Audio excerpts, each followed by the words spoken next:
Madras university April 2025 question பேப்பரில் இருக்க question number 17. So question number 17ல என்ன கேட்டிருக்காங்க அப்படின்னா, டிட்டர்மைன் த கான்ஸ்டன்ட் ஏ கண்டுபிடிங்க and so that the vector is solenoidal. சாலினாய்டல்ன்ற கண்டிஷனை கொடுத்துட்டு நம்மளை ஏ கண்டுபிடிக்க சொல்லியிருக்காங்க. ஸோ சாலினாய்டலோட கண்டிஷன் என்ன?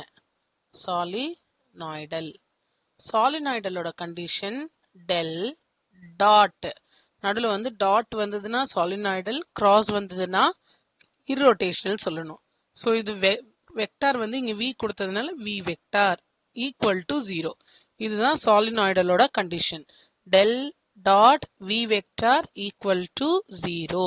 ஸோ டெல் அப்படின்றதுக்கான expansion do by do x i, do by do y j, do by do z k. இது வந்து டெல்லுக்கான எக்ஸ்பேன்ஷன். நடுவில் டாட் அண்ட் வின்றது x plus 3y i vector plus y minus 2z into j vector plus x plus az into k vector. இது ரெண்டையும் நான் dot product போட்டா equal to 0 வந்ததுன்னா அதுதான் சாலினாய்டல். ஈக்குவல் டு 0ன்றத அவங்க கொடுத்துட்டாங்க. இப்போ நான் எப்படி டாட் ப்ராடக்ட் போடணும்? ஐயும் ஐயையும் மல்டிப்ளை பண்ணோம். ஐ டாட் ஐனா 1ன்னு அர்த்தம். ஸோ மல்டிப்ளை பண்ணதுக்கு அப்புறம் என்ன பண்ணக்கூடாது? ஐ வந்து எழுதக்கூடாது. So first I and I நான் மேப் பண்ணும்போது டோ பை டோ எக்ஸ், இந்த பக்கம் இருக்கிற ஐயோட value X plus 3y.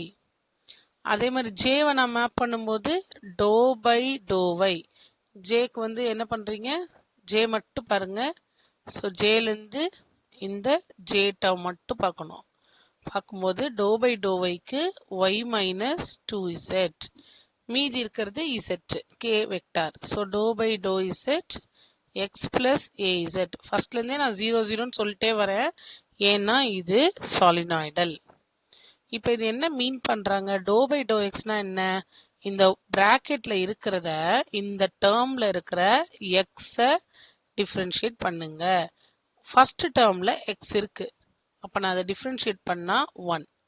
Second டேர்மில் எக்ஸ் இருக்கா? செகண்ட்ன்றது 3y, 3yல எக்ஸ் இருக்கான்னா இல்லை, அப்போ நான் டிஃப்ரென்ஷியேட் பண்ணும்போது 0 ப்ளஸ். இப்போ ஒய்க்கு போயிடலாமா?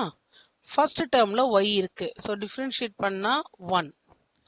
2zல ஒய் இருக்கா அப்படின்னா இல்லை, அப்போ அதை டிஃப்ரென்ஷியேட் பண்ணும்போது 0 ப்ளஸ். இசட்டுக்கு போயிடலாம். ஃபர்ஸ்ட் டேர்மில் இசட் இல்லை, ஸோ அப்போ அதை டிஃப்ரென்ஷியேட் பண்ணால் 0, எக்ஸ் மட்டும் தான் இருக்கு. அடுத்த டேர்மில் ஏ இசட், இசட்டை டிஃப்ரென்ஷியேட் பண்ண 1, அப்போ அங்கே ஏ இன்ட்டு 1 ஈக்குவல் டு 0. இப்போ இங்கே எனக்கு எத்தனை இருக்குது? 2 தான் இருக்குது. So 2 plus A equal to 0, A equal to 2 அந்த சைடு வரும்போது -2. ஸோ சாலினாய்டல் கண்டிஷன் வச்சு ஏ கண்டுபிடிச்சிருக்கோம்.